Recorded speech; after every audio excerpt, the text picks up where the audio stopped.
Agatha Christie's The Mysterious Affair at Styles. Chapter 1.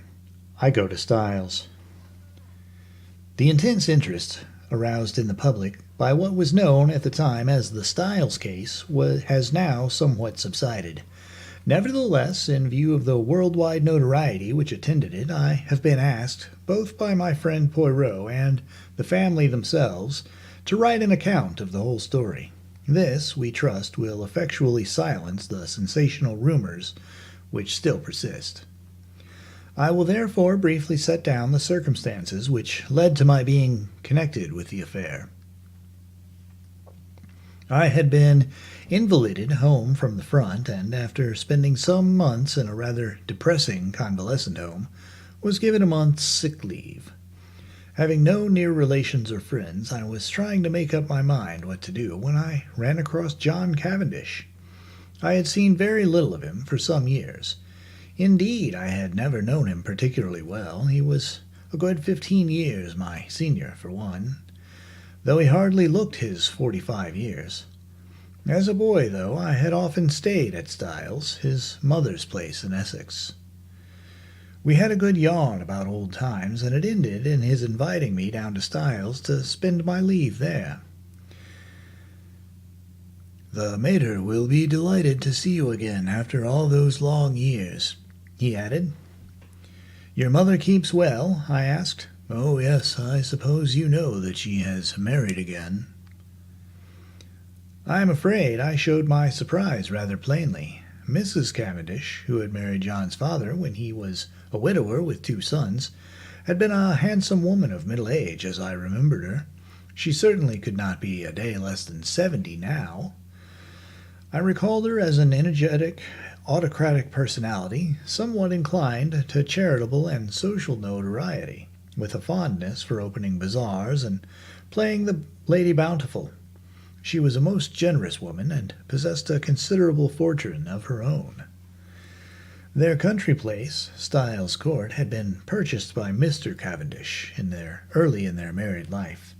He had been completely under his wife's ascendancy, so much so that, on dying, he left the place to her for her lifetime, as well as the larger part of his income, an arrangement that was distinctly unfair to his 2 sons.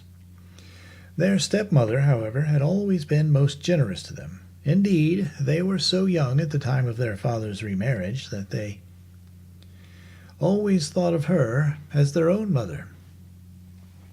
Lawrence, the younger, had been a delicate youth. He had qualified as a doctor, but early relinquished the profession of medicine and lived at home while pursuing literary ambitions, though his verses never had any marked success. John practiced for some time as a barrister, but had finally settled down to the more congenial life of a country squire. He had married 2 years ago, and had taken his wife to live at Styles, though I entertained a shrewd suspicion that he would have preferred his mother to increase his allowance, which would have enabled him to have a home of his own. Mrs. Cavendish, however, was a lady who liked to make her own plans, and expected other people to fall in with them. And in this case she certainly had the whip hand, namely, the purse strings.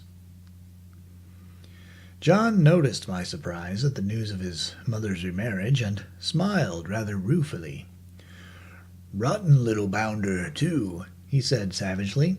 "I can tell you, Hastings, it's making life jolly difficult for us. As for Evie, you remember Evie?" "No." "Oh, I suppose she was after your time. She's the mater's factotum companion. Jack of all trades. A great sport, old Evie. Not precisely young and beautiful, but as game as they can make them." "You were going to say—" "Oh, this fellow, he turned up from nowhere on the pretext of being a second cousin or something of Evie's, though she didn't seem particularly keen to acknowledge the relationship. The fellow is an absolute outsider, anyone can see that. He's got a great black beard and wears patent leather boots in all weathers. But the mater cottoned to him at once, took him on as secretary. You know how she's always running 100 societies." I nodded. Well, of course, the war has turned the hundreds into thousands. No doubt the fellow was very useful to her. But you could have knocked us all down with a feather when, 3 months ago, she suddenly announced that she and Alfred were engaged. The fellow must be at least 20 years younger than she is. It's simply barefaced fortune hunting. But there you are. She is her own mistress, and she's married him. It must be a difficult situation for you all. Difficult? It's damnable. Thus it came about that 3 days later I descended from the train at Styles. Styles St. Mary, an absurd little station with no apparent reason for existence, perched up in the midst of green fields and country lanes. John Cavendish was waiting on the platform and piloted me out to the car. "Got a drop or two of petrol still, you see," he remarked. "Mainly owing to the mater's activities." The village of Styles St. Mary was situated about 2 miles from the little station, and Styles Court lay a mile on the other side of it. It was a still, warm day in early July as one looked out over the flat Essex country, lying so green and peaceful under the afternoon sun. It seemed almost impossible to believe that not so very far away a great war was running its appointed course. I felt I had suddenly strayed into another world. As we turned in at the lodge gates, John said, "I'm afraid you'll find it very quiet down here, Hastings." "My dear fellow, that's just what I want." "Oh, it's pleasant enough if you want to lead the idle life. I drill with the volunteers twice a week and lend a hand at the farms. My wife works regularly on the land. She is up at 5 every morning to milk and keeps at it steadily until lunchtime. It's a jolly good life, taking it all round, if it weren't for that fellow Alfred Inglethorpe." He checked the car suddenly and glanced at his watch. "I wonder if we've time to pick up Cynthia. No, she'll have started from the hospital by now." "Cynthia? That's not your wife?" "No, Cynthia is a protégée of my mother's, the daughter of an old schoolfellow of hers who married a rascally solicitor. He came a cropper, and the girl was left an orphan and penniless. My mother came to the rescue, and Cynthia has been with us nearly 2 years now. She works in the Red Cross Hospital at Tadminster, 7 miles away." As he spoke the last words, we drew up in front of the fine old house. A lady in a stout tweed skirt, who was bending over a flower bed, straightened herself at our approach. "Hello, Evie. Here's our wounded hero, Mr. Hastings, Miss Howard." Miss Howard shook hands with a hearty, almost painful grip. I had an impression of very blue eyes and a sunburnt face. She was a pleasant-looking woman of about 40, with a deep voice, almost manly in its stentorian tones, and had a large, sensible, square body, with feet to match. These last encased in good, thick boots. Her conversation, I soon found, was couched in the telegraphic style. "Weeds grow like house afire. Can't keep even with them. Shall press you in. Better be careful." "I'm sure I shall be only too delighted to make myself useful," I responded. "Don't say it. Never does. Wish you hadn't later." "You're a cynic, Evie," said John, laughing. "Where's tea today? Inside or out?" "Out. Too fine a day to be cooped up in the house." "Come on, then. You've done enough gardening for today. The laborer is worthy of his hire, you know. Come and be refreshed." "Well," said Miss Howard, drawing off her gardening gloves, "I'm inclined to agree with you." She led the way round the house to where the tea was spread under the shade of a large sycamore. A figure rose from one of the basket chairs and came a few steps to meet us. "My wife, Hastings," said John. I shall never forget my first sight of Mary Cavendish. Her tall, slender form, outlined against the bright light, the vivid sense of slumbering fire that seemed to find expression only in these wonderful tawny eyes of hers, remarkable eyes, different from any other woman's that I have ever known. The intense power of stillness she possessed, which nevertheless conveyed the impression of a wild, untamed spirit in an exquisitely civilized body. All these things are burnt into my memory. I shall never forget them. She greeted me with a few words of pleasant welcome in a low, clear voice, and I sank into a basket chair, feeling distinctly glad that I had accepted John's invitation. Mrs. Cavendish gave me some tea, and her few quiet remarks heightened my first impression of her as a thoroughly fascinating woman.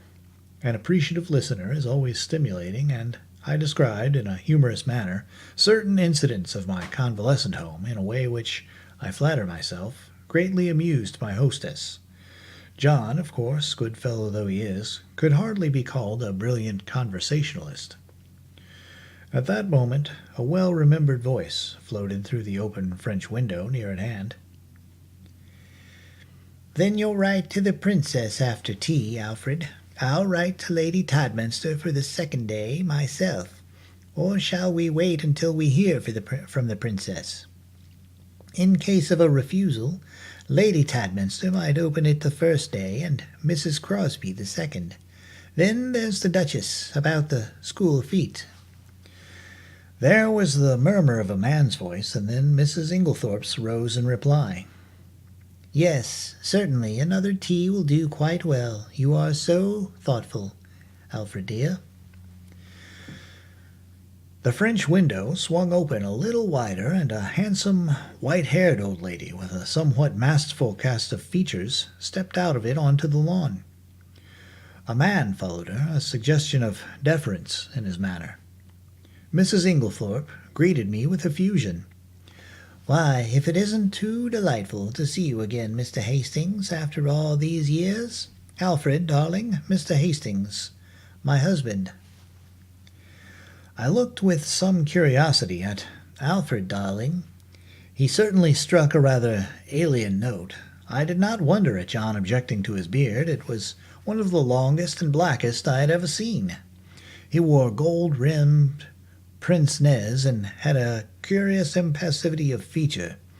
It struck me that he might look natural on a stage, but was strangely out of place in real life. His voice was rather deep and unctuous. He placed a wooden hand in mine and said, "This is a pleasure, Mr. Hastings." Then turned to his wife. "Emily, dearest, I think that cushion is a little damp." She beamed fondly on him as he substituted another with every demonstration of the tenderest care. Strange infatuation of an otherwise sensible woman. With the presence of Mr. Inglethorpe, a sense of constraint and veiled hostility seemed to settle down upon the company. Miss Howard, in particular, took no pains to conceal her feelings. Mrs. Inglethorpe, however, seemed to notice nothing unusual. Her volubility, which I remembered of old, had lost nothing in the intervening years, and she poured out a steady flood of conversation, mainly on the subject of the forthcoming bazaar, which she was organizing and which was to take place shortly. Occasionally she referred to her husband over a question of days or dates. His watchful and attentive manner never varied. From the very first I took a firm and rooted dislike to him, and I flatter myself that my first judgments are usually fairly shrewd. Presently Mrs. Inglethorpe turned to give some instructions about letters to Evelyn Howard, and her husband addressed me in his painstaking voice. "Is soldiering your regular profession, Mr. Hastings?" "No, before the war I was in Lloyd's." "And you will return there after it is over?" "Perhaps either that or a fresh start altogether." Mary Cavendish leaned forward. "What would you really choose as a profession if you could just consult your inclinations?" "Well, that depends." "Depends. No secret hobby?" she asked. "Tell me, you're drawn to something. Everyone is. Usually something absurd." "You'll laugh at me." She smiled. Perhaps. Well, I've always had a secret hankering to be a detective. The real thing? Scotland Yard or Sherlock Holmes? Oh, Sherlock Holmes, by all means. But really, seriously, I am awfully drawn to it. I came across a man in Belgium once, a very famous detective, and he quite inflamed me. He was a marvelous little fellow. He used to say that all good detective work was a mere matter of method. My system is based on his, though, of course, I have progressed rather further. He was a funny little man, a great dandy, but wonderfully clever. Like a good detective story myself, remarked Miss Howard. Lots of nonsense written, though. Criminal discovered in last chapter, everyone dumbfounded. Real crime. You'd know at once. There have been a great number of undiscovered crimes, I argued. Don't mean the police, but the people that are right in it, the family. You couldn't really hoodwink them. They'd know. Then, I said, much amused, you think that if you were mixed up in a crime, say a murder, you'd be able to spot the murderer right off? Of course I should. Mightn't be able to prove it to a pack of lawyers, but I'm certain I'd know. I'd feel it in my fingertips if he came near me. It might be a she, I suggested. Might, but murder's a violent crime, associated more with men. Not in a case of poisoning. Mrs. Cavendish's clear voice startled me. Dr. Bauerstein was saying yesterday that, owing to the general ignorance of the more uncommon poisons among the medical profession, there were probably countless cases of poisoning quite unsuspected. Why, Mary, what a gruesome conversation, cried Mrs. Inglethorpe. It makes me feel as if a goose were walking over my grave. Oh, there's Cynthia. A young girl in a VAD uniform ran lightly across the lawn. Why, Cynthia, you are late today. This is Mr. Hastings, Miss Murdoch. Cynthia Murdoch was a fresh-looking young creature, full of life and vigor. She tossed off her little VAD cap, and I admired the great loose waves of her auburn hair, and the smallness and whiteness of the hand she held out to claim her tea. With dark eyes and eyelashes, she would have been a beauty. She flung herself down on the ground beside John, and as I handed her a plate of sandwiches, she smiled up at me. Sit down here on the grass, do. It's ever so much nicer. I dropped down obediently. You work at Tadminster, don't you, Miss Murdoch? She nodded. For my sins. Do they bully you, then? I asked, smiling. I should like to see them, cried Cynthia with dignity.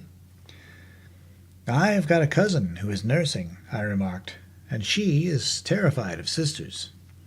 I don't wonder. Sisters are, you know, Mr. Hastings. They simply are. You've no idea. But I'm not a nurse, thank heaven. I work in the dispensary. How many people do you poison? I asked, smiling. Cynthia smiled too. Oh, hundreds, she said. Cynthia, called Mrs. Inglethorpe, do you think you could write a few notes for me? Certainly, Aunt Emily. She jumped up promptly, and something in her manner reminded me that her position was a dependent one, and that Mrs. Inglethorpe, kind as she might be in the main, did not allow her to forget it. My hostess turned to me. John will show you to your room. Supper is at 7:30. We have given up late dinner for some time now. Lady Tadminster, our member's wife, she was the late Lord Abbotsbury's daughter, does the same. She agrees with me that one must set an example of economy. We are quite a war household. Nothing is wasted here. Every scrap of waste paper, even, is saved and sent away in sacks. I expressed my appreciation, and John took me into the house and up the broad staircase, which forked right and left halfway to different wings of the building. My room was in the left wing and looked out over the park. John left me, and a few minutes later I saw him from my window, walking slowly across the grass, arm in arm with Cynthia Murdoch. I heard Mrs. Inglethorpe call, "Cynthia!" impatiently, and the girl started and ran back to the house. At the same moment, a man stepped out from the shadow of a tree and walked slowly in the same direction. He looked about 40, very dark, with a melancholy, clean-shaven face. Some violent emotion seemed to be mastering him. He looked up at my window as he passed, and I recognized him, though he had changed much in the 15 years that had elapsed since last we met. It was John's younger brother, Lawrence Cavendish. I wondered what it was that had brought that singular expression to his face. Then I dismissed him from my mind and returned to the contemplation of my own affairs. The evening passed pleasantly enough, and I dreamt that night of that enigmatical woman, Mary Cavendish. The next morning dawned bright and sunny, and I was full of the anticipation of a delightful visit. I did not see Mrs. Cavendish until lunchtime, when she volunteered to take me for a walk, and we spent a charming afternoon roaming in the woods, returning to the house about 5. As we entered the large hall, John beckoned us both into the smoking room. I saw at once by his face that something disturbing had occurred. We followed him in, and he shut the door after us. "Look here, Mary, there's the deuce of a mess. Evie's had a row with Alfred Inglethorpe, and she's off." "Evie off?" John nodded gloomily. "Yes, you see, she went to the mater, and here's Evie herself." Miss Howard entered. Her lips were set grimly together, and she carried a small suitcase. She looked excited and determined, and slightly on the defensive. "At any rate," she burst out, "I've spoken my mind." "My dear Evelyn," cried Mrs. Cavendish, "this can't be true." Miss Howard nodded grimly. "True enough, I'm afraid. I said some things to Emily she won't forget or forgive in a hurry. Don't mind if they've only sunk in a bit.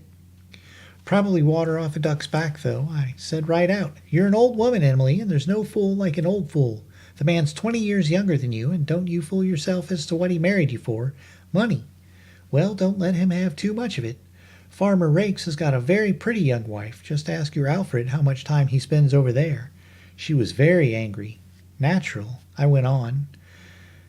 "I'm going to warn you, whether you like it or not, that man would as soon murder you in your bed as look at you. He's a bad lot. You can say what you like to me, but remember what I've told you. He's a bad lot." "What did she say?" Miss Howard made an extremely expressive grimace.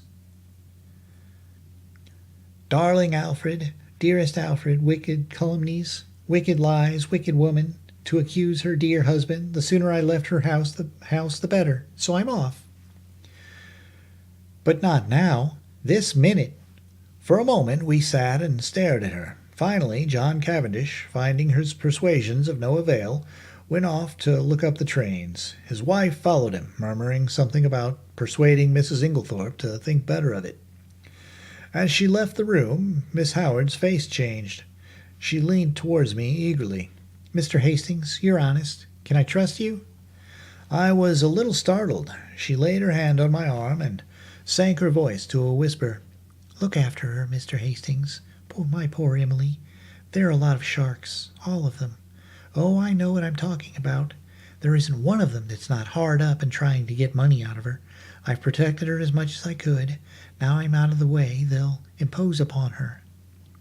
"Of course, Miss Howard," I said, "I'll do everything I can, but I'm sure you're excited and overwrought." She interrupted me by slowly shaking her forefinger. "Young man, trust me. I've lived in the world rather longer than you have. All I ask is to keep your eyes open. You'll see what I mean." The throb of the motor came through the open window, and Miss Howard rose and moved to the door. John's voice sounded outside. With her hand on the handle, she turned her head over her shoulder and beckoned to me. "Above all, Mr. Hastings, watch that devil, her husband." There was no time for more. Miss Howard was swallowed up in an eager chorus of protests and goodbyes. The Inglethorpes did not appear. As the motor drove away, Mrs. Cavendish suddenly detached herself from the group and moved across the drive to the lawn to meet a tall, bearded man who had been evidently making for the house. The color rose in her cheeks as she held out her hand to him. "Who is that?" I asked sharply, for instinctively I distrusted the man. "That's Dr. Bauerstein," said John shortly. "And who is Dr. Bauerstein?" "He's staying in the village doing a rest cure after a bad nervous breakdown. He's a London specialist, a very clever man, one of the greatest living experts on poisons, I believe." "And he's a great friend of Mary's," put in Cynthia, the irrepressible. John Cavendish frowned and changed the subject. "Come for a short stroll, Hastings. This has been a most rotten business. She always had a rough tongue, but there is no stauncher friend in England than Evelyn Howard." He took the path through the plantation, and we walked down the village, through the woods which bordered one side of the estate. As we passed through one of the gates on our way home again, a pretty young woman of gypsy type, coming in the opposite direction, bowed and smiled. "That's a pretty girl," I remarked appreciatively. John's face hardened. "That is Mrs. Raikes." "The one that Miss Howard—" "Exactly," said John, with rather unnecessary abruptness. I thought of the white-haired old lady in the big house, and that vivid, wicked little face that had just smiled into ours, and a vague chill of foreboding crept over me. I brushed it aside. "Styles is really a glorious old place," I said to John. He nodded, rather gloomily. "Yes, it's a fine property. It'll be mine some day. Should be mine now, by rights, if my father had only made a decent will. And then I shouldn't be so damned hard up as I am now." "Hard up, are you?" "My dear Hastings, I don't mind telling you that I'm at my wit's end for money. Couldn't your brother help you?" "Lawrence? He's gone through every penny he ever had, publishing rotten verses in fancy bindings. No, we're an impecunious lot. My mother's always been awfully good to us, I must say. That is, up to now. Since her marriage, of course." He broke off, frowning. For the first time I felt that with Evelyn Howard something indefinable had gone from the atmosphere. Her presence had spelt security. Now that security was removed, and the air seemed rife with suspicion. The sinister face of Dr. Bauerstein recurred to me unpleasantly. A vague suspicion of everyone and everything filled my mind. Just for a moment I had a premonition of approaching evil. Chapter 2. The 16th and 17th of July. I had arrived at Styles on the 5th of July. I come now to the events of the 16th and 17th of that month. For the convenience of the reader, I will recapitulate the incidents of those days in as exact a manner as possible. They were elicited subsequently at the trial by a process of long and tedious cross-examinations. I received a letter from Evelyn Howard a couple of days after her departure, telling me she was working as a nurse at the big hospital in Middlingham, a manufacturing town some 15 miles away, and begging me to let her know if Mrs. Inglethorpe should show any wish to be reconciled. The only fly in the ointment of my peaceful days was Mrs. Cavendish's extraordinary and, for my part, unaccountable preference for the society of Dr. Bauerstein. What she saw in the man I cannot imagine, but she was always asking him up to the house, and often went off for long expeditions with him. I must confess that I was quite unable to see this attraction. The 16th of July fell on a Monday. It was a day of turmoil. The famous bazaar had taken place on Saturday, and an entertainment in connection with the same charity, at which Mrs. Inglethorpe was to recite a war poem, was to be held that night. We were all busy during the morning arranging and decorating the hall in the village where it was to take place. We had a late luncheon and spent the afternoon resting in the garden. I noticed that John's manner was somewhat unusual. He seemed very excited and restless. After tea, Mrs. Inglethorpe went to lie down to rest before her efforts in the evening, and I challenged Mary Cavendish to a single at tennis. About 6:45, Mrs. Inglethorpe called us that we should be late as supper was early that night. We had rather a scramble to get ready in time, and before the meal was over the motor was waiting at the door. The entertainment was a great success, Mrs. Inglethorpe's recitation receiving tremendous applause. There were also some tableaux in which Cynthia took part. She did not return with us, having been asked to a supper party, and to remain the night with some friends who had been acting with her in the tableau. The following morning Mrs. Inglethorpe stayed in bed to breakfast, as she was rather overtired, but she appeared in her briskest mood around 12:30 and swept Lawrence and myself off to a luncheon party. "Such a charming invitation from Mrs. Rollerston, Lady Tadminster's sister, you know. The Rollerstons came over with the Conqueror, one of our oldest families."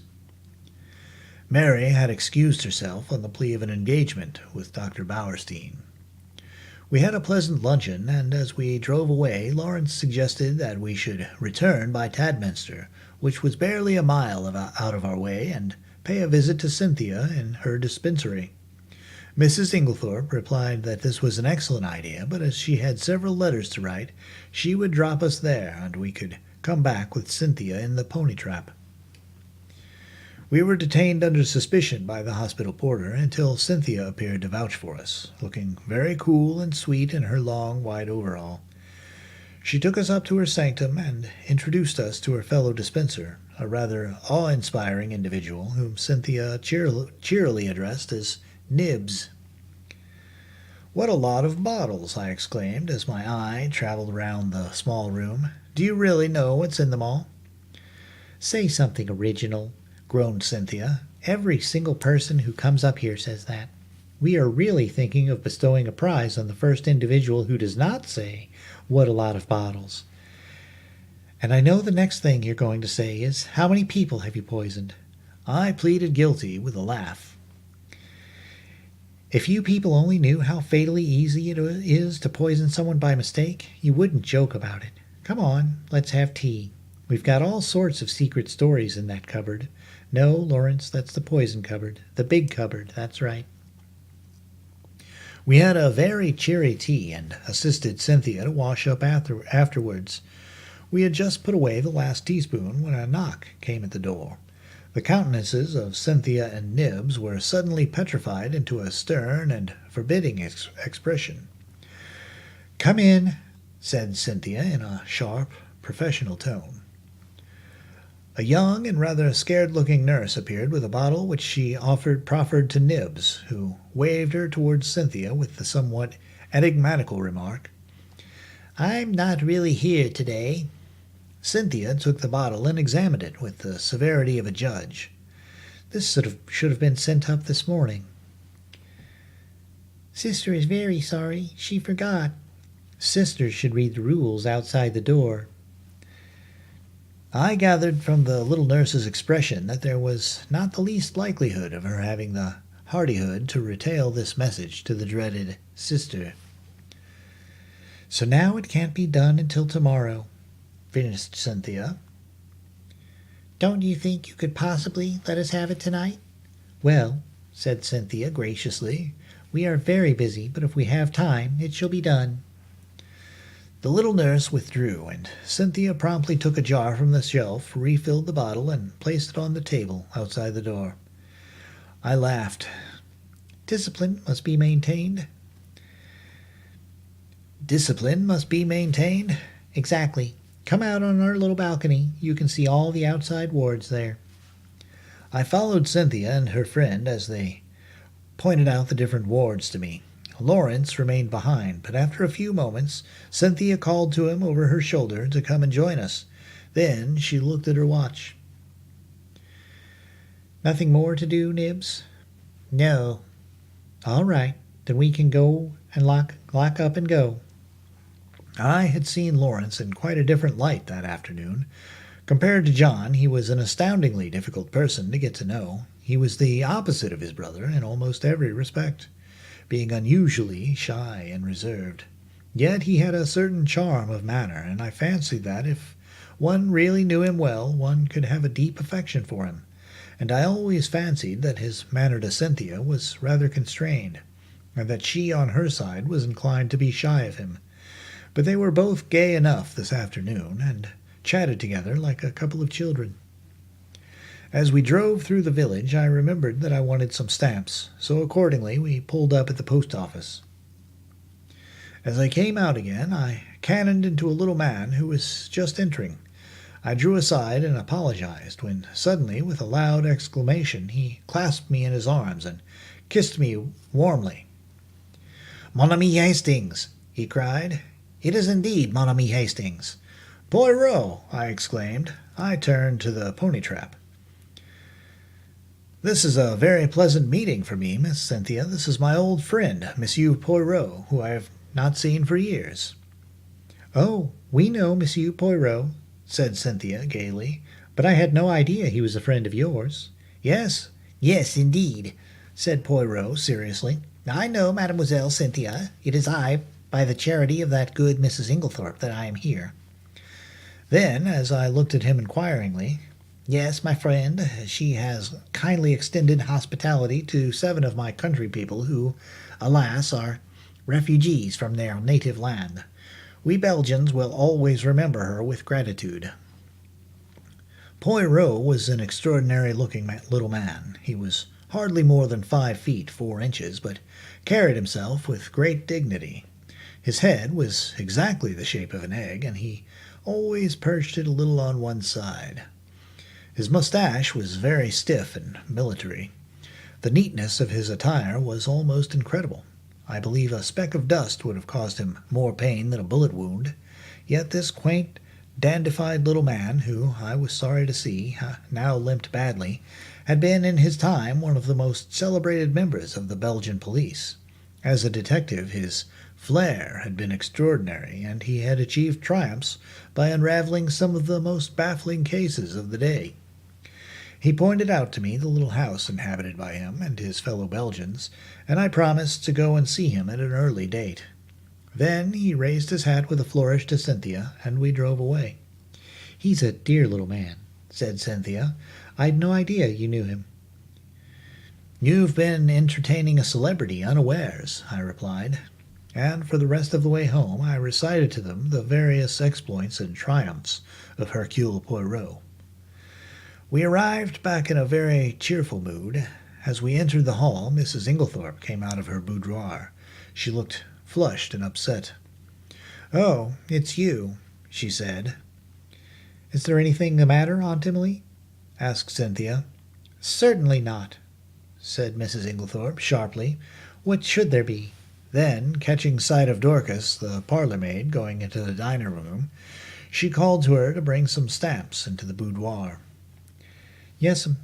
The old servant hesitated, then added diffidently, "Don't you think, ma'am, you'd better go to bed? You're looking very tired."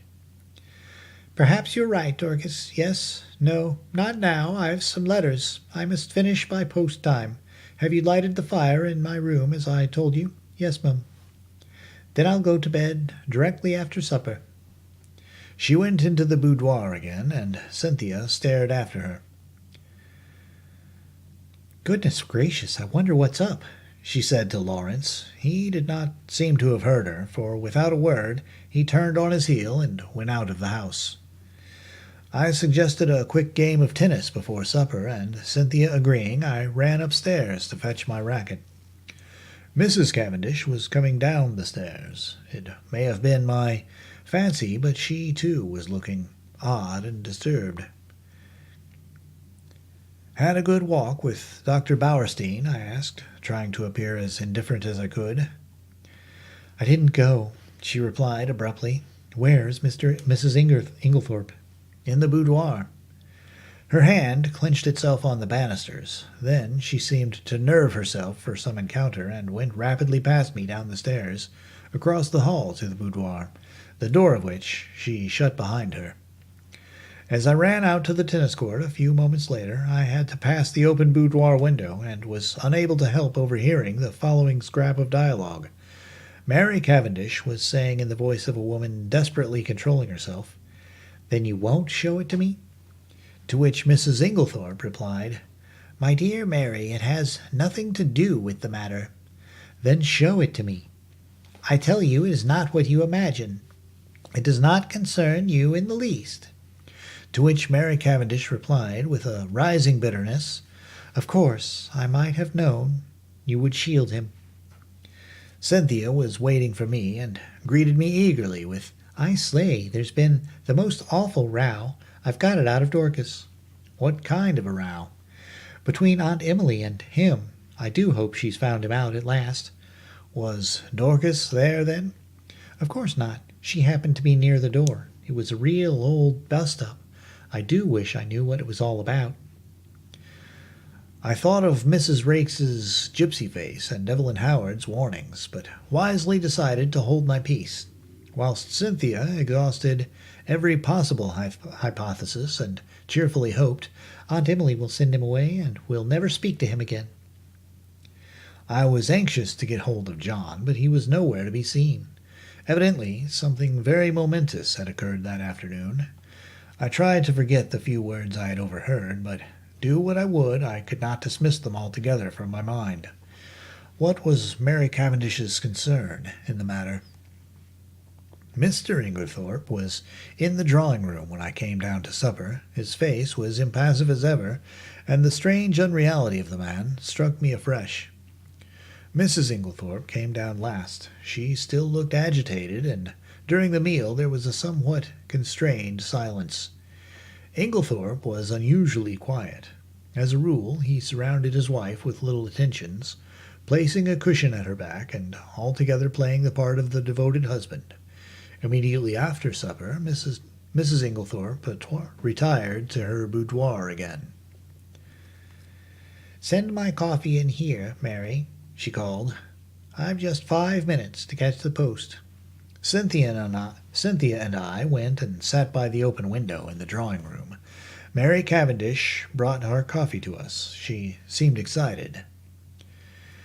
"Do you young people want lights, or do you enjoy the twilight?" she asked. "Will you take Mrs. Inglethorpe her coffee, Cynthia? I will pour it out." "Do not trouble, Mary," said Inglethorpe. I will take it to Emily." He poured it out and went out of the room, carrying it carefully. Lawrence followed him, and Mrs. Cavendish sat down by us. We three sat for some time in silence. It was a glorious night, hot and still. Mrs. Cavendish fanned herself gently with a palm leaf. "It's almost too hot," she murmured. "We shall have a thunderstorm." Alas, that these harmonious moments can never endure. My paradise was rudely shattered by the sound of a well-known and heartily disliked voice in the hall. Dr. Bowerstein!" exclaimed Cynthia. "What a funny time to come." I glanced jealously at Mary Cavendish, but she seemed quite undisturbed. The delicate pallor of her cheeks did not vary. In a few moments Alfred Inglethorpe had ushered the doctor in, the latter laughing and protesting that he was in no fit state for a drawing-room. In truth, he presented a sorry spectacle, being literally plastered with mud. "What have you been doing, Doctor?" cried Mrs. Cavendish. "I must make my apologies," said the doctor. "I did not really mean to come in, but Mr. Inglethorpe insisted." "Well, Bowerstein, you are in a plight," said John, strolling in from the hall. "Have some coffee and tell us what you've been up to." "Thank you, I will." He laughed rather ruefully and described how he had discovered a very rare species of fern in an inaccessible place, and in his efforts to obtain it he had lost his footing and slipped ignominiously into a neighboring pond. "The sun soon dried me off," he added, "but I'm afraid my appearance is very disreputable." At this juncture Mrs. Inglethorpe called to Cynthia from the hall, and the girl ran out. "Just carry my dispatch case, will you, dear? I'm going to bed." The door into the hall was a wide one. I had risen when Cynthia did. John was close by me. There were therefore 3 witnesses who could swear that Mrs. Inglethorpe was carrying her coffee, as yet untasted, in her hand. My evening was utterly and entirely spoilt by the presence of Dr. Bauerstein. It seemed to me the man would never go. He rose at last, however, and I breathed a sigh of relief. "I'll walk down to the village with you," said Mr. Inglethorpe. "I must see our agent over those estate accounts." He turned to John. "No one need set up. I will take the latchkey." Chapter 3. The Night of the Tragedy. To make this part of my story clear, I append the following plan of the first floor of Styles. The servants' rooms are reached through the door B. They have no communication with the right wing, where the Inglethorpes' rooms were situated. It seemed to be the middle of the night when I was awakened by Lawrence Cavendish. He had a candle in his hand, and the agitation of his face told me at once that something was seriously wrong. "What's the matter?" I asked, sitting up in bed and trying to collect my scattered thoughts. "We are afraid my mother is very ill. She seems to be having some kind of fit. Unfortunately, she has locked herself in." "I'll come at once." I sprang out of bed and, pulling on a dressing gown, followed Lawrence along the passage and the gallery to the right wing of the house. John Cavendish joined us, and one or two of the servants were standing round in a state of awe-stricken excitement. Lawrence turned to his brother. "What do you think we had better do?" Never, I thought, had his indecision of character been more apparent. John rattled the handle of Mrs. Inglethorpe's door violently, but with no effect. It was obviously locked or bolted on the inside. The whole household was aroused by now. The most alarming sounds were audible from the interior of the room. Clearly, something must be done.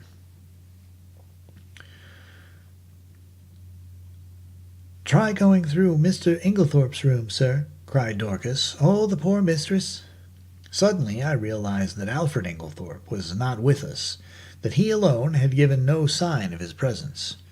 John opened the door of his room. It was pitch dark, but Lawrence was following with the candle, and by its feeble light we saw that the bed had not been slept in, and that there was no sign of the room having been occupied. We went straight to the connecting door. That, too, was locked or bolted on the inside. What was to be done? "Oh, dear sir," cried Dorcas, wringing her hands, "what shall ever we do?" "We must try and break in the door, I suppose. It'll be a tough job, though. Here, let one of the maids go down and wake Bailey and tell him to go for Dr. Wilkins at once. Now then, we'll have a try at the door. Half a moment, though. Isn't there a door into Miss Cynthia's rooms?" "Yes, sir, but that's always unbolted. It's never been undone." "Well, we might just see." He ran rapidly down the corridor to Cynthia's room. Mary Cavendish was there, shaking the girl, who must have been an unusually sound sleeper, and trying to wake her. In a moment or two he was back. "No good. That's bolted too. We must break in the door, I think. This one is a shade less solid than the one in the passage." We strained and heaved together. The framework of the door was solid, and for a long time it resisted our efforts. But at last we felt it give beneath our weight, and finally, with a resounding crash, it was burst open. We stumbled in together, Lawrence still holding his candle. Mrs. Inglethorpe was lying on the bed, her whole form agitated by violent convulsions, in one of which she must have overturned the table beside her. As we entered, however, her limbs relaxed, and she fell back on the pillows. John strode across the room and lit the gas. Turning to Annie, one of the housemaids, he sent her downstairs to the dining-room for brandy. Then he went across to his mother, whilst I unbolted the door that gave on the corridor. I turned to Lawrence to suggest that I had better leave them now, that there was no further need of my services, but the words were frozen on my lips. Never have I seen such a ghastly look on any man's face. He was white as chalk. The candle he held in his shaking hand was sputtering onto the carpet, and his hands, petrified with terror, or some such kindred emotion, stared fixedly over my head at a point on the further wall. It was as though he had seen something that turned him to stone. I instinctively followed the direction of his eyes, but I could see nothing unusual. The still, feebly flickering ashes in the grate and the row of prim ornaments on the mantelpiece were surely harmless enough. The violence of Mrs. Inglethorpe's attack seemed to be passing. She was able to speak in short gasps. "Better now. Very sudden. Stupid of me to lock myself in." A shadow fell on the bed, and looking up I saw Mary Cavendish standing near the door with her arm around Cynthia. She seemed to be supporting the girl, who looked utterly dazed and unlike herself. Her face was heavily flushed, and she yawned repeatedly. "Poor Cynthia is quite frightened," said Mrs. Cavendish in a low, clear voice. She herself, I noticed, was dressed in her white land smock. Then it must be later than I thought. I saw that a faint streak of daylight was showing through the curtains of the windows, and that the clock on the mantelpiece pointed to close upon 5 o'clock. A strangled cry from the bed startled me. A fresh access of pain seized the unfortunate old lady. The convulsions were of a violence terrible to behold. Everything was a confusion. We thronged round her, powerless to help or alleviate. A final convulsion lifted her from the bed until she appeared to rest upon her head and heels, with her body arched in an extraordinary manner. In vain, Mary and John tried to administer more brandy. The moments flew. Again the body arched itself in that peculiar fashion. At that moment Dr. Bauerstein pushed his way authoritatively into the room. For one instant he stopped dead, staring at the figure. And in the same instant Mrs. Inglethorpe cried out in a strangled voice, her eyes fixed on the doctor. "Alfred! Alfred!" Then she fell back, motionless on the pillows. With a stride, the doctor reached the bed, and seizing her arms, worked them energetically, applying what I knew to be artificial respiration. He issued a few short, sharp orders to the servants. An imperious wave of his hand drove us all to the door. We watched him, fascinated, though I think we all knew in our hearts that it was too late, and that nothing could be done now. I could see by the expression on his face that he himself had little hope. Finally he abandoned his task, shaking his head gravely. At that moment we heard footsteps outside, and Dr. Wilkins, Mrs. Inglethorpe's own doctor, a portly, fussy little man, came bustling in.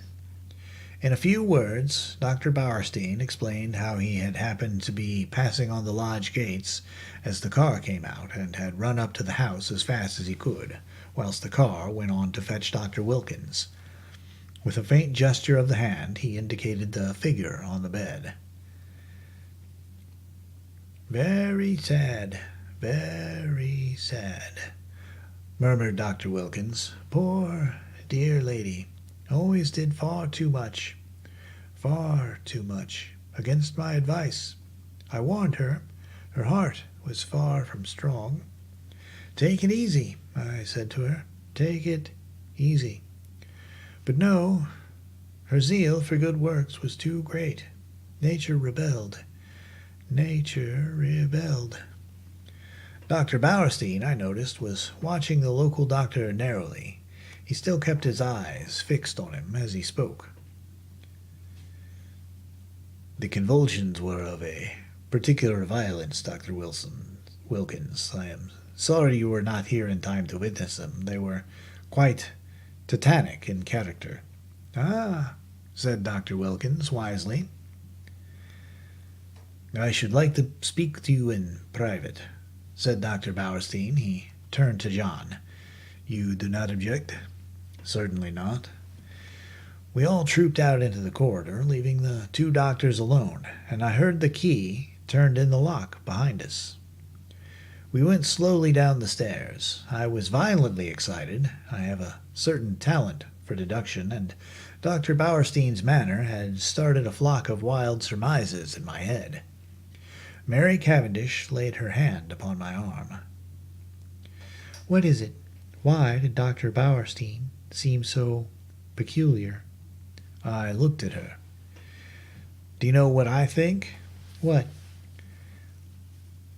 "Listen." I looked round. The others were out of earshot. I lowered my voice to a whisper. "I believe she has been poisoned. I'm certain Dr. Bauerstein suspects it." "What?" She shrank against the wall, the pupils of her eyes dilating wildly. Then, with a sudden cry that startled me, she cried out, "No, no, not that, not that," and breaking from me, fled up the stairs. I followed her, afraid that she was going to faint. I found her leaning against the banisters, deadly pale. She waved me away impatiently. "No, no, leave me alone. I'd rather be alone. Just let me be quiet for a minute or two. Go down to the others." I obeyed her reluctantly. John and Lawrence were in the dining room. I joined them. We were all silent, but I suppose I voiced the thoughts of all of us when at last I broke it by saying, "Where is Mr. Inglethorpe?" John shook his head. "He's not in the house." Our eyes met. Where was Alfred Inglethorpe? His absence was strange and inexplicable. I remembered Mrs. Inglethorpe's dying words. What lay beneath them? What more could she have told us, if she had had time? At last we heard the doctors descending the stairs. Dr. Wilkins was looking important and excited, and trying to conceal an inward exultation under a manner of decorous calm. Dr. Bauerstein remained in the background, his grave, bearded face unchanged. Dr. Wilkins was the spokesman for the two. He addressed himself to John. "Mr. Cavendish, I should like your consent to a post-mortem."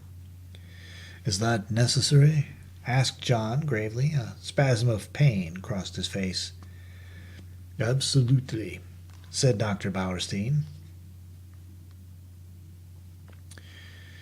"You mean by that that neither Dr. Wilkins nor myself could give a death certificate under the circumstances?"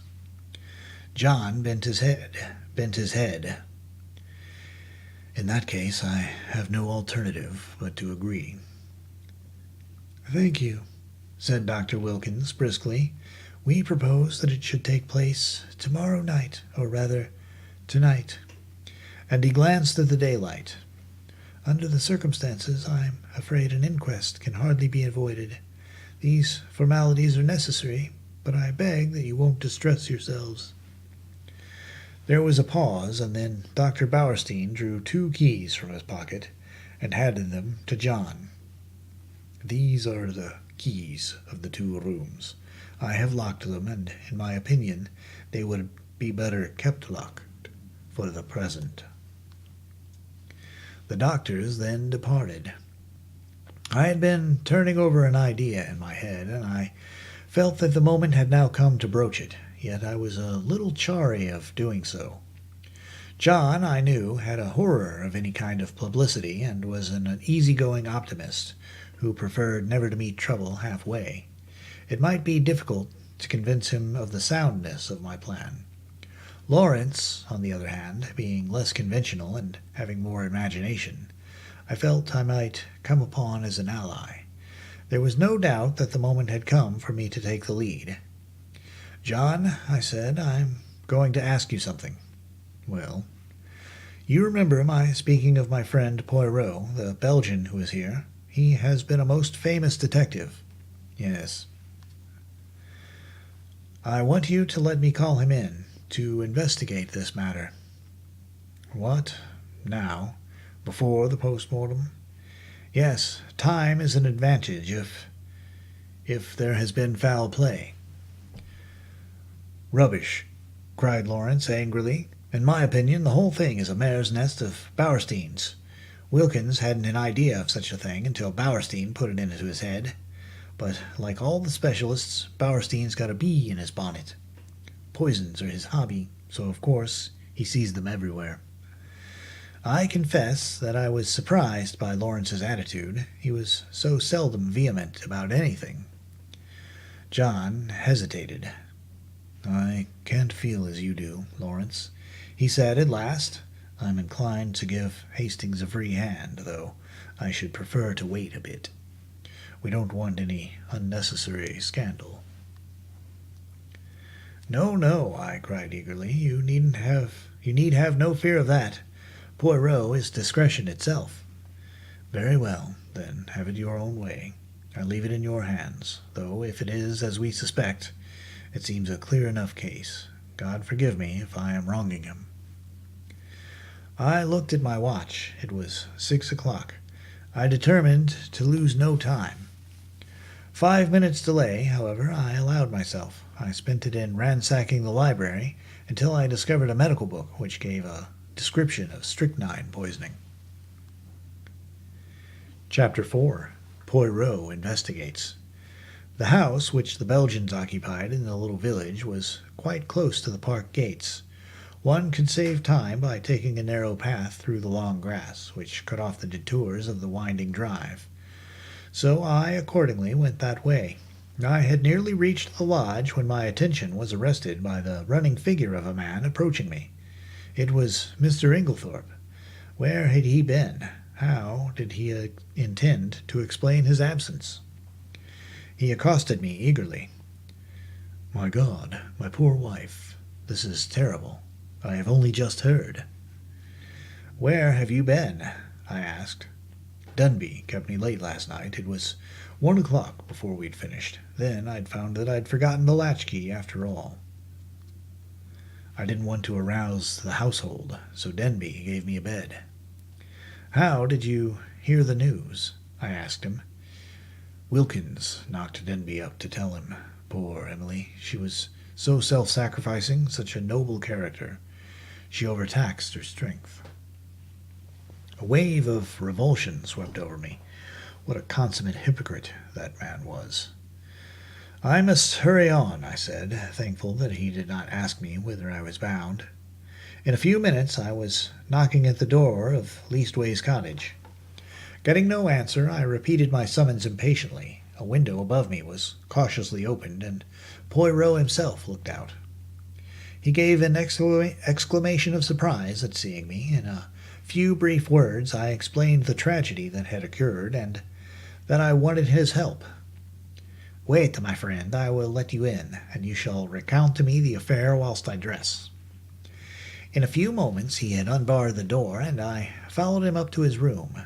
There he installed me in a chair, and I related the whole story, keeping back nothing and omitting no circumstance, however insignificant, whilst he himself made a careful and deliberate toilet. I told him of my awakening, of Mrs. Inglethorpe's dying words, of her husband's absence, of the quarrel the day before, of the scrap of conversation between Mary and her mother-in-law that I had overheard, of the former quarrel between Mrs. Inglethorpe and Evelyn Howard, and of the latter's innuendos. I was hardly as clear as I could wish. I repeated myself several times, and occasionally had to go back to some detail that I had forgotten. Poirot smiled kindly on me. "The mind is confused, is it not so? Take time, mon ami. You are agitated. You are excited. It is but natural. Presently, when we are calmer, we will arrange the facts, neatly, each in its proper place. We will examine and reject. Those of importance we will put on one side. Those of no importance, biff." He screwed up his cherub-like face and puffed comically enough. "Blow them away." "That's all very well," I objected, "but how are you going to decide what is important and what isn't? That always seems the difficulty to me." Poirot shook his head energetically. He was now arranging his moustache with exquisite care. "Not so. Voyons. One fact leads to another. So we continue. Does the next fit in with that? À merveille. Good. We can proceed. This next little fact? No. Ah, that is curious. There is something missing. A link in the chains that is not there. We examine, we search, and that curious little fact, that possibly paltry little detail that will not tally, we put it here." He made an extravagant gesture with his hand. "It is significant. It is tremendous." "Yes." "Ah!" Poirot shook his forefinger so fiercely at me that I quailed before it. "Beware! Peril to the detective who says it is so small it does not matter. It will not agree. I will forget it. That way lies confusion. Everything matters." "I know. You always told me that. That's why I have gone into all the details of this thing, whenever they seemed to me relevant or not. And I am pleased with you. You have a good memory, and you have given me the facts faithfully. Of the order in which you present them, I say nothing. Truly, it is deplorable, but I make allowances. You are upset. To that I attribute the circumstance that you have omitted one fact of paramount importance." "What is that?" "You have not told me if Mrs. Inglethorpe ate well last night." I stared at him. Surely the war had affected the little man's brain. He was carefully engaged in brushing his coat before putting it on, and seemed wholly engrossed in the task. "I don't remember," I said, "and anyway I don't see—" "You do not see, but it is of the first importance." "I can't see why," I said, rather nettled. "As far as I can remember, she didn't eat much. She was obviously upset, and it had taken her appetite away. That was only natural." "Yes," Poirot said thoughtfully, "it was only natural." He opened a drawer and took out a small despatch case, then turned to me. "Now I am ready. We will proceed to the chateau and study matters on the spot. Excuse me, mon ami, you dressed in haste, and your tie is on one side.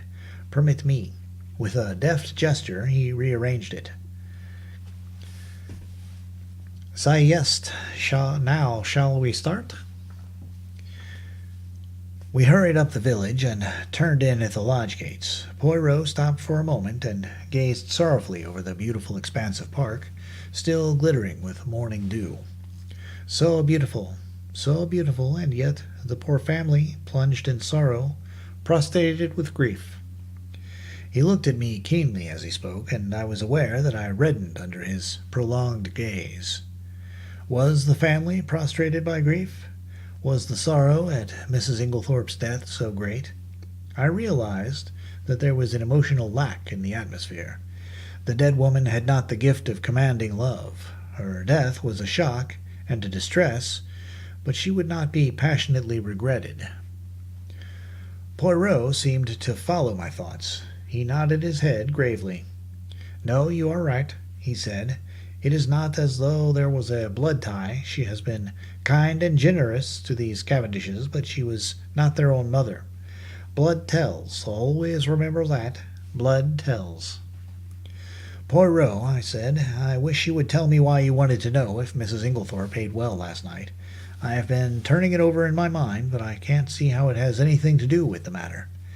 He was silent for a minute or two as he walked along, but finally he said, "I do not mind telling you, though, as you know, it is not my habit to explain until the end is reached.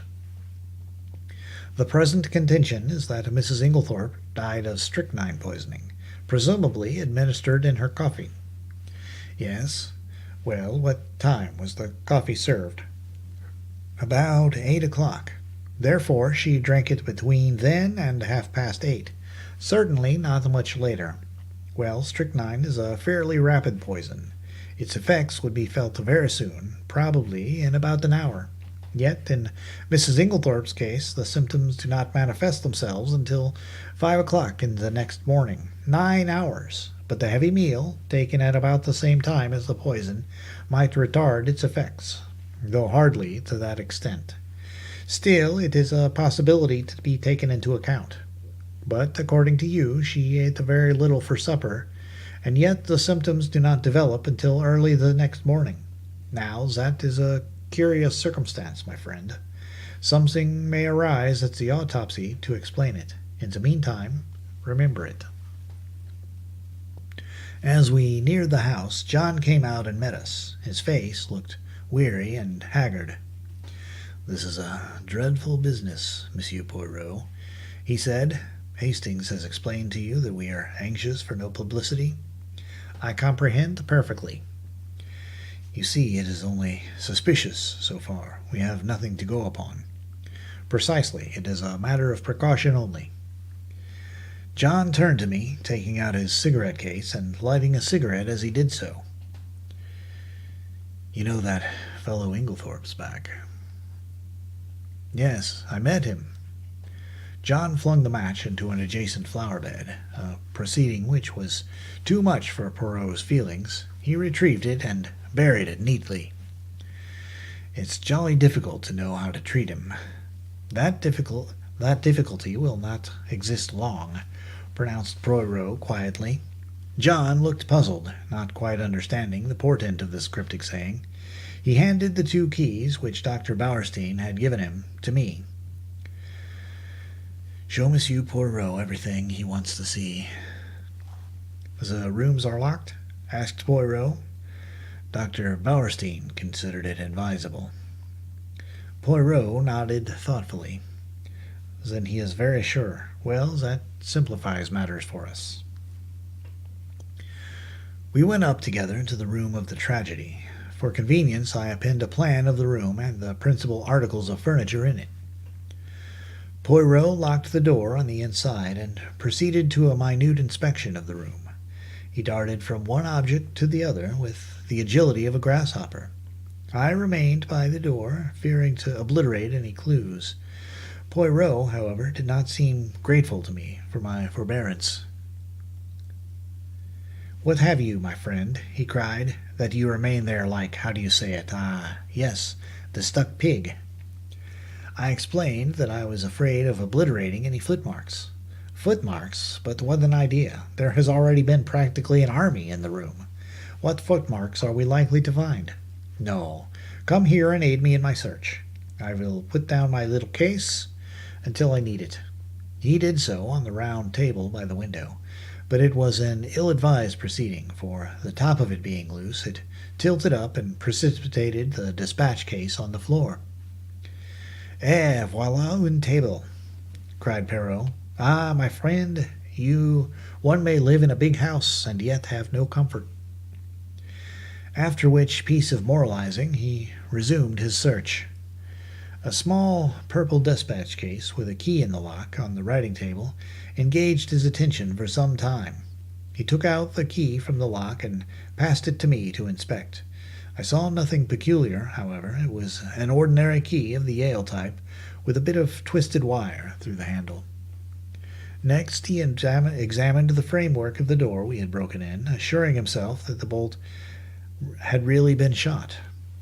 Then he went into the door opposite, leading into Cynthia's room. That door also was bolted, as I had stated. However, he went to the length of unbolting it and opening and shutting it several times. This he did with the utmost precaution against making any noise. Suddenly, something in the bolt itself seemed to rivet his attention. He examined it carefully, and then, nimbly whipping out a pair of small forceps from his case, he drew out some minute particle, which he carefully sealed up in a tiny envelope. On the chest of drawers there was a tray with a spirit lamp and a small saucepan on it. A small quantity of a dark fluid remained in the saucepan, and an empty cup and saucer that had been drunk out of stood near it. I wonder how I could have been so unobservant as to overlook this. Here was a clue worth having. Poirot delicately dipped his finger into the liquid and tasted it gingerly. He made a grimace. "Cocoa, I think, with rum in it." He passed on to the debris on the floor, where the table by the bed had been overturned. A reading lamp, some books, matches, a bunch of keys, and the crushed fragments of a coffee cup lay scattered about. "Ah, this is curious," said Poirot. "I must confess that I see nothing particularly curious about it. You do not? Observe the lamp. The chimney is broken in 2 places. There they lie as they fell. But see, the coffee cup is absolutely smashed to powder." "Well," I said wearily, "I suppose someone must have stepped on it. Exactly, said Poirot in an odd voice. Someone stepped on it. He rose from his knees and walked slowly across to the mantelpiece, where he stood abstractedly fingering the ornaments and straightening them, a trick of his when he was agitated. Mon ami, said he, turning to me, someone stepped on that cup, grinding it to powder, and the reason they did so was either because it contained strychnine, or, which is far more serious, because it did not contain strychnine. I made no reply. I was bewildered, but I knew that it was no good asking him to explain. In a moment or two he roused himself and went on with his investigations. He picked up the bunch of keys from the floor and, twirling them round in his fingers, finally selected one, very bright and shining, which he tried in the lock of the purple despatch case.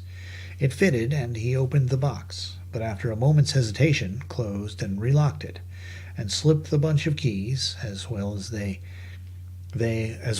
key that had originally stood in the lock, into his own pocket.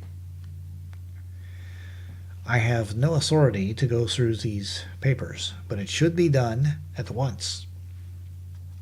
He then made a very careful examination of the drawers of the washstand.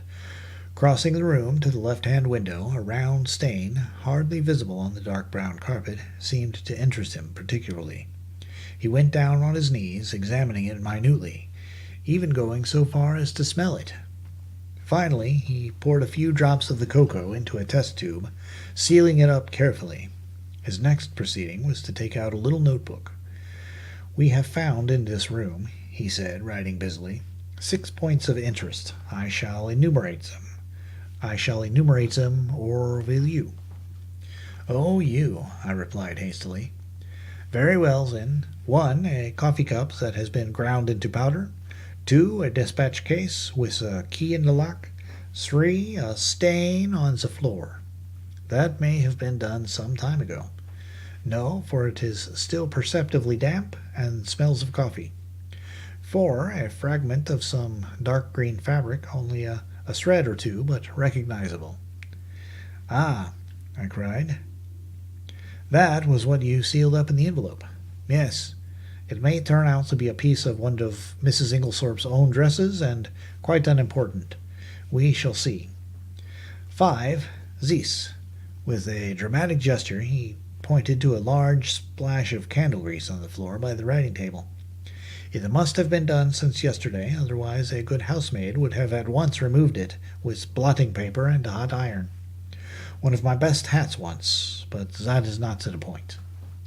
It was very likely done last night. We were very agitated, or perhaps Mrs. Inglethorpe herself dropped her candle." "You brought only one candle into the room?" "Yes, Lawrence Cavendish was carrying it, but he was very upset. He seemed to see something over here." I indicated the mantelpiece. "That absolutely paralyzed him." "That is interesting," said Poirot quickly. "Yes, it is suggestive." His eyes sweeping the whole length of the wall. "But it was not his candles that made this great patch, for you perceive that this is white grease, whereas Monsieur Lawrence's candle, which is still on the dressing table, is pink. On the other hand, Mrs. Inglethorpe had no candlestick in the room, only a reading lamp." "Then," I said, "what do you deduce?" To which my friend only made a rather irritating reply, urging me to use my own natural faculties. "And the 6th point?" I asked. "I suppose it is the sample of cocoa." "No," said Poirot thoughtfully. "I might have included that in the 6th, but I did not. No, the 6th point I will keep to myself for the present." He looked quickly round the room. "There is nothing more to be done here, I think, unless—" He stared earnestly at the long dead ashes in the grate. "The fire burns and it destroys, but by chance there might be— Let us see." Deftly, on hands and knees, he began to sort the ashes from the grate into the fender, handling them with the greatest caution. Suddenly he gave a faint exclamation. "The forceps, Hastings." I quickly handed them to him, and with skill he extracted a small piece of half-charred paper. "There, mon ami," he cried. "What do you think of that?" I scrutinized the fragment. This is an exact reproduction of it. I was puzzled. It was unusually thick, quite unlike ordinary notepaper. Suddenly, an idea struck me. "Poirot," I exclaimed. "This is a fragment of a will." "Exactly." I looked up at him sharply. "You are not surprised?" "No," he said gravely. "I expected it." I relinquished the piece of paper and watched him put it away in his case with the same methodical care that he bestowed on everything.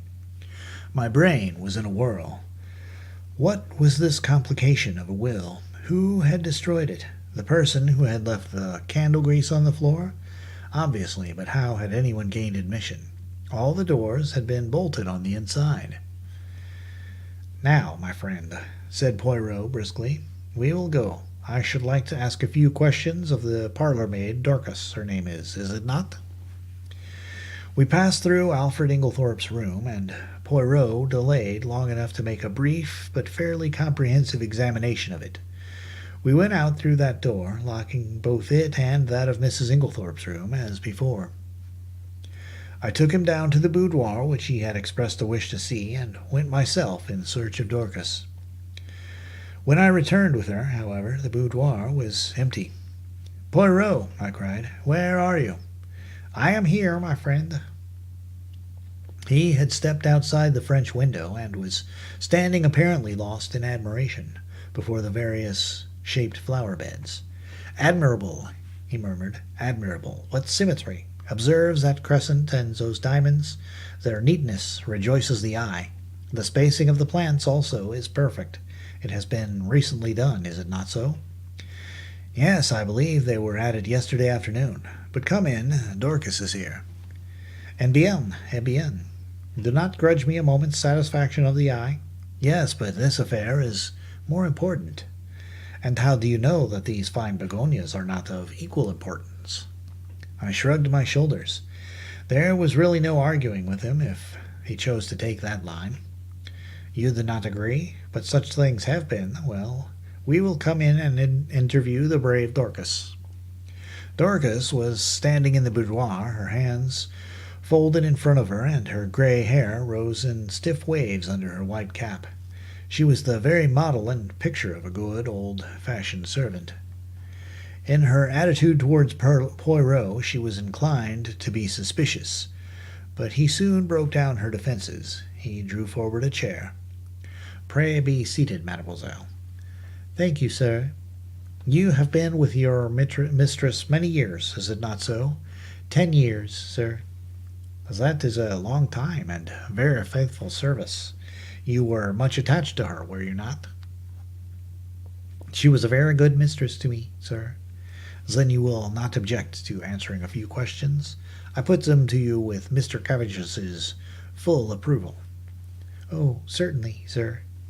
"Then I will begin by asking you about the events of yesterday afternoon. Your mistress had a quarrel?"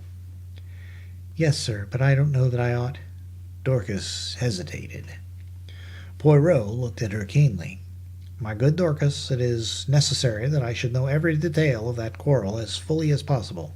Do not think that you are betraying your mistress's secrets. Your mistress lies dead, and it is necessary that we should know all, if we are to avenge her. Nothing can bring her back to life, but we do hope, if there has been foul play, to bring the murderer to justice."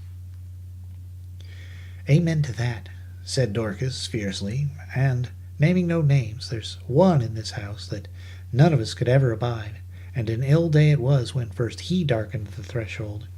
Poirot waited for her indignation to subside, and then, resuming his business-like tone, he asked, "Now, as to this quarrel, what is the first you heard of it?" "Well, sir, I happened to be going along the hall outside yesterday." "What time was that?" "I couldn't say exactly, sir, but it wasn't tea time by a long way. Perhaps 4 o'clock, or maybe have been a bit later. Well, sir, I was, as I said, I happened to be passing along when I heard voices very loud and angry in here. I didn't mean to listen, but, well, there it is. I stopped. The door was shut, but the mistress was speaking very sharp and clear, and I heard what she said quite plainly. "You have lied to me and deceived me," she said. I didn't hear what Mr. Inglethorpe replied. He spoke a good bit lower than she did, but she answered, "How dare you? I have kept you and clothed you and fed you. You owe everything to me, and this is how you repay me? By bringing disgrace upon your name?" Again, I didn't hear what he said, but she went on. "Nothing that you can say will make any difference. I see my duty clearly. My mind is made up. You need not think that any fear of publicity or scandal between husband and wife will deter me." Then I thought I heard them coming out, so I went off quickly. "You are sure it was Mr. Inglethorpe's voice you heard?" "Oh, yes, sir. Who else's could it be?" "Well, what happened the next?" "Later I came back to the hall, but it was all quiet. At 5 o'clock Mrs. Inglethorpe rang the bell and told me to bring her a cup of tea, nothing to eat, to the boudoir. She was looking dreadful, so white and upset. 'Dorcas,' she says, 'I've had a great shock.' 'I'm sorry for that, Mum,' I says. 'You'll feel better after a nice hot cup of tea, Mum.'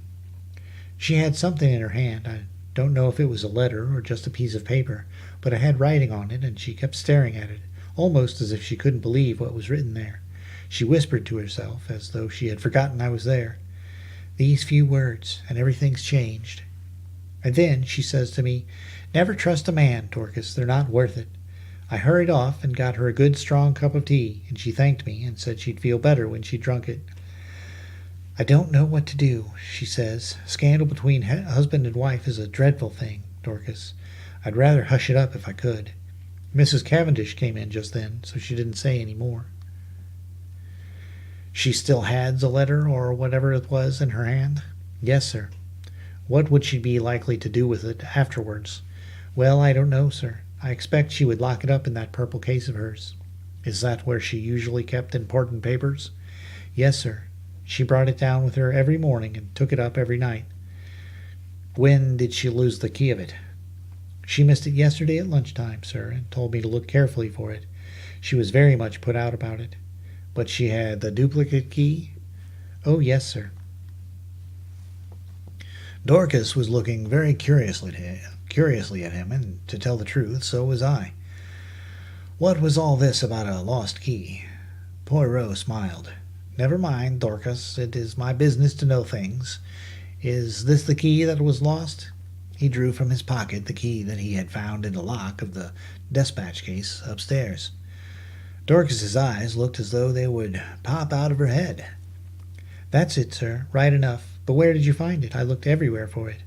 "Ah, but you see, it was not in the same place yesterday as it was today. Now, to pass another subject, had your mistress a dark green dress in her wardrobe?" Dorcas was rather startled by the unexpected question. "No, sir." "Are you quite sure?" "Oh, yes, sir." "Has anyone else in the house got the green dress?" Dorcas reflected. "Miss Cynthia has a green evening dress." "Light or dark green?" "A light green, sir. A sort of chiffon, they call it." "Ah, that is not what I want. Anyone else, and nobody else, has anything green?" "No, sir, not that I know of." Poirot's face did not betray a trace of whether he was disappointed or otherwise. He merely remarked, "Good, we will leave that and pass on. Have you any reason to believe that your mistress was likely to take a sleeping powder last night?" "Not last night, sir. I know she didn't." "Why do you know so positively?" "Because the box was empty. She took the last one 2 days ago, and she didn't have any more made up." "You are quite sure of that?" "Positive, sir." "Then that is cleared up. By the way, your mistress didn't ask you to sign any paper yesterday?" "To sign a paper? No, sir." "When Mr. Hastings and Mr. Lawrence came in yesterday evening, they found your mistress busy writing letters. I suppose you can give me no idea to whom these letters were addressed?" "I'm afraid I couldn't, sir. I was out in the evening. Perhaps Annie could tell you, though she's a careless girl. Never cleared the coffee cups away last night. That's what happens when I'm not here to look after things." Poirot lifted his hand. "Since they have been left, Dorcas, leave them a little longer, I pray you. I should like to examine them." "Very well, sir." "What time did you go out last evening?" "About 6 o'clock, sir." "Thank you, Dorcas. That is all I have to ask you." He rose and strolled to the window. "I've been admiring these flower beds. How many gardeners are employed here, by the way?" "Only 3 now, sir. 5 we had before the war, when it was kept as a gentleman's place should be. I wish you could have seen it then, sir. A fair sight it was, but now there's only old Manning and young William, and a new-fashioned woman gardener in breeches and such like. Ah, these are dreadful times." "The good times will come again, Dorcas. At least we hope so. Now, will you send Annie to me here?" "Yes, sir. Thank you, sir." "How did you know that Mrs. Inglethorpe took sleeping powders?" I asked in lively curiosity as Dorcas left the room, "and about the lost key and the duplicate?" "One thing at a time. As to the sleeping powders, I knew by this." He suddenly produced a small cardboard box, such as chemists use for powders. "Where did you find it?" "In the washstand drawer in Mrs. Inglethorpe's bedroom. It was number 6 of my catalogue." "But I suppose, as the last powder was taken 2 days ago, it is not of much importance?" "Probably not. But do you notice anything that strikes you as peculiar about this box?" I examined it closely. "No, I can't say that I do." "Look at the label." I read the label carefully. "One powder to be taken at bedtime, if required. Mrs. Inglethorpe. No, I see nothing unusual." "Not the fact that there is no chemist's name?" "Ah!" I exclaimed. "To be sure, that is odd. Have you ever known a chemist to send out a box like that without his printed name?" "No, I can't say that I have." I was becoming quite excited, but Poirot damped my ardor by remarking, "Yet the explanation is quite simple, so do not intrigue yourself, my friend." An audible creaking proclaimed the approach of Annie, so I had no time to reply. Annie was a fine, strapping girl, and was evidently laboring under intense excitement, mingled with a certain ghoulish enjoyment of the tragedy. Poirot came to the point at once, with a business-like briskness. "I sent for you, Annie, because I thought you might be able to tell me something about the letters Mrs. Inglethorpe wrote last night. How many were there, and can you tell me any of the names and addresses?" Annie considered. "There are 4 letters, sir. One was to Miss Howard, and one was to Mr. Wells, the lawyer, and the other 2 I don't think I remember, sir. Oh, yes, one was to Ross's, the caterers in Tadminster. The other one I don't remember." "Think," urged Poirot. Annie racked her brains in vain. "I'm sorry, sir, but it's clean gone. I don't think I can have noticed it." "It does not matter," said Poirot, not betraying any sign of disappointment. "Now I want to ask you about something else. There is a saucepan in Mrs. Inglethorpe's room with some cocoa in it. Did she have that every night?" "Yes, sir. It was put in her room every evening, and she warmed it. She warmed it in the night, whenever she fancied it." "What was it? Plain cocoa?" "Yes, sir. Made with milk, with a teaspoon of sugar, and 2 teaspoons of rum in it." "Who took it to her room?" "I did, sir." "Always?" "Yes, sir." "At what time?" "When I went to draw the curtains, as a rule, sir." "Did you bring it straight up from the kitchen, then?" "No, sir. You see, there's not much room on the gas stove, so cook used to make it early, before putting the vegetables on for supper. Then I used to bring it up and put it on the table by the swing door, and take it into her room later." "The swing door is in the left wing, is it not?" "Yes, sir." "And the table, is it on this side of the door, or on the farther servant's side?" "It's this side, sir." "What time did you bring it up last night?" "About 7:15, I should say, sir." "And when did you take it into Mrs. Inglethorpe's room?" "When I went to shut up, sir, about 8 o'clock. Mrs. Inglethorpe came up to bed before I'd finished." "Then between 7:15 and 8 o'clock the cocoa was standing on the table in the left wing?" "Yes, sir." Annie had been growing redder and redder in the face, and now she blurted out unexpectedly, "And if there was salt in it, sir, it wasn't me. I never took the salt near it." "What makes you think there was salt in it?" asked Poirot. "Seeing it on the tray, sir." "You saw some salt on the tray?" "Yes, coarse kitchen salt it looked. I never noticed it when I took the tray up. But when I came to take it into the mistress's room, I saw it at once, and I suppose I ought to have taken it down again and asked cook to make some fresh. But I was in a hurry, because Dorcas was out, and I thought maybe the cocoa itself was all right, and the salt had only gone on the tray. So I dusted it off with my apron and took it in. I had the utmost difficulty in controlling my excitement. Unknown to herself, Annie had provided us with an important piece of evidence. How she would have gaped if she had realized that her coarse kitchen salt was strychnine, one of the most deadly poisons known to mankind.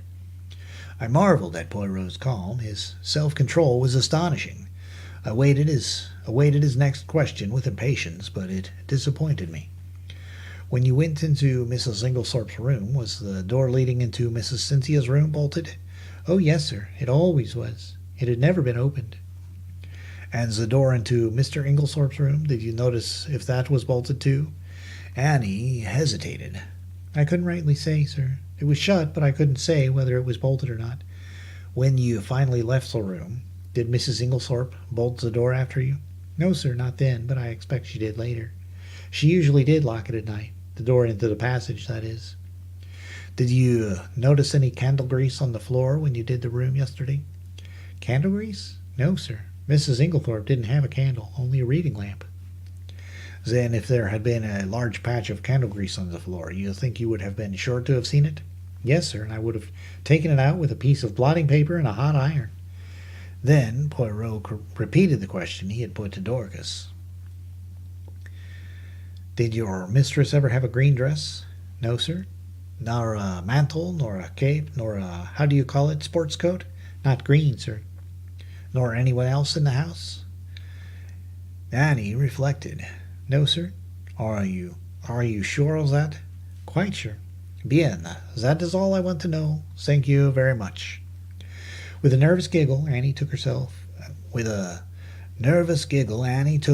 creakingly out of the room. My pent-up excitement burst forth. Poirot, I cried, I congratulate you. This is a great discovery. What is a great discovery? Why, that it was the cocoa and not the coffee that was poisoned. That explains everything. Of course it did not take effect until the early morning, since the cocoa was only drunk in the middle of the night. So you think that cocoa, mark well what I say, the cocoa contained strychnine? Of course, that salt on the tray, what else could it have been? It might have been salt, replied Poirot placidly. I shrugged my shoulders. If he was going to take the matter that way, it was no good arguing with him. The idea crossed my mind, not for the first time, that poor old Poirot was growing old. Privately, I thought it lucky that he had associated with him someone of a more receptive type of mind. Poirot was surveying me with quietly twinkling eyes. You are not pleased with me, mon ami? My dear Poirot, I said coldly, it is not for me to dictate to you. You have a right to your own opinion, just as I have to mine. A most admirable sentiment, remarked Poirot, rising briskly to his feet. Now I have finished with this room. By the way, whose is the smaller desk in the corner? Mr. Inglethorpe's. Ah, he tried the roll-top tentatively. Locked. But perhaps one of Mrs. Inglethorpe's keys would open it. He tried several, twisting and turning them with a practised hand, and finally uttering an ejaculation of satisfaction. Voila! It is not the key, but it will open it at a pinch. He slid back the roll-top and ran a rapid eye over the neatly filed papers. To my surprise, he did not examine them, merely remarking approvingly as he relocked the desk. Decidedly, he is a man of method, this Mr. Inglethorpe. A man of method was, in Poirot's estimation, the highest praise that could be bestowed on any individual. I felt that my friend was not what he had been as he rambled on disconnectedly. There were no stamps in his desk, but there might have been. Oh, mon ami? There might have been, yes. His eyes wandered round the room. This boudoir has nothing more to tell us. It did not yield much, only this. He pulled a crumpled envelope out of his pocket and tossed it over to me. It was rather a curious document, a plain, dirty-looking old envelope with a few words scrawled across it, apparently at random. The following is a facsimile of it.